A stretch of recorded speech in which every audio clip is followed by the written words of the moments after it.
HogTown, the Razorbacks pregame street festival, is canceled tomorrow because of the expected weather. 5 News reporter Claire Everbach talked with university leaders and fans about the weather and how it's forcing some changes for game day.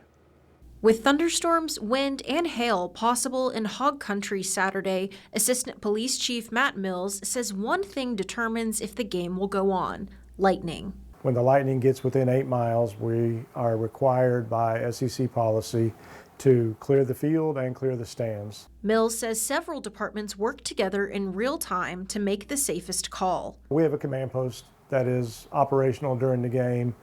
We look at the weather, and we also include the ADs from the other schools as far as whether the game would continue or not. Tailgaters say the threat of severe weather makes game day prep a lot trickier. Because, if they're calling for 40, 50-mile-an-hour winds, it's difficult to cook in that situation. Some say there's a chance the storms could keep fans away altogether.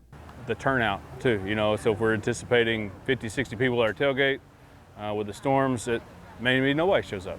Mills says regardless of what happens with kickoff, everyone should put their safety first and stay weather aware. When we're talking about high gusty winds, lightning and or hail, and if the severe weather starts to hit, get out of it, get into your car, leave, do whatever you need to do to stay safe. Your safety is the paramount importance. Covering news where you live, Claire Everbach, 5 News. Kickoff against A&M is scheduled for tomorrow afternoon at 2:30, but that is, of course, weather permitting. A motorcyclist from Colorado is dead after a crash in Franklin County. Arkansas State Police say it happened on Highway 23 near Cass. They identified the driver as 41-year-old Christopher Maurer from Parker, Colorado. ASP says he lost control of his Harley-Davidson while making a right-hand curve, flipped, then hit a tree after being thrown off the motorcycle. Tonight, a dozen state employees are either on leave or out of a job after a young disabled man died in their custody. Incident happened last month in the Southeast Human Development Center in Arkansas. According to the report, the situation began when the resident tried to bite a nursing assistant's neck. Then staff used physical restraint and a chemical injection to subdue the resident. He died not long after. In a statement released by Arkansas DHS, they said an investigation is ongoing and changes will likely come at all 5 of these types of facilities. Situation should be properly investigated by DHS or whomever needs to look into it. And of course, any corrective action should be taken. 1 employee has been fired. 11 others have been placed on leave. Water service is back on in Poto after the city says a water main broke this morning. This is what the road looked like in the 100 block of Page Avenue. Crews worked all day to get water service restored. Now the problem continued into this evening after crews found the leak in a pipe that had been disconnected. City is reminding you to get it in time for the lines to get water pressure back up.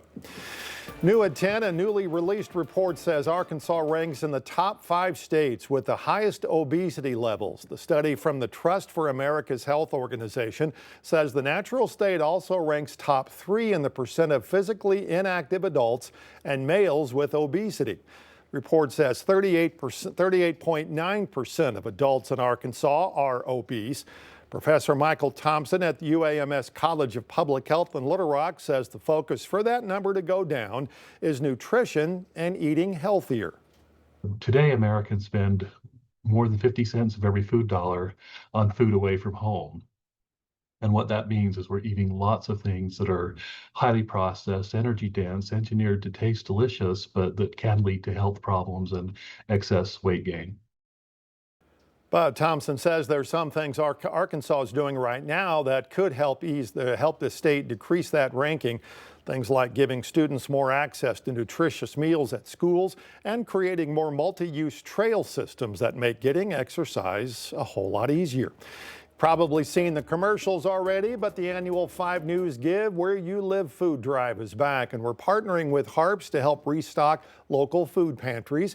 You can donate your own goods or purchase bags filled already with goods at your local Northwest Arkansas or River Valley Harps.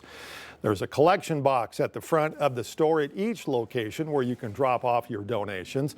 All donations will benefit the Northwest Arkansas Food Bank and the River Valley Regional Food Bank. This has been so generous to go ahead and pre-assemble some bags. So you have a $10 bag, a $15 bag, and a $20 bag. In these bags will be anything you would find in your pantry, which will help your neighbors in need. We hope you join us in helping fight food insecurity as we get closer to the holiday season. We'll be accepting donations, by the way, up until next Friday.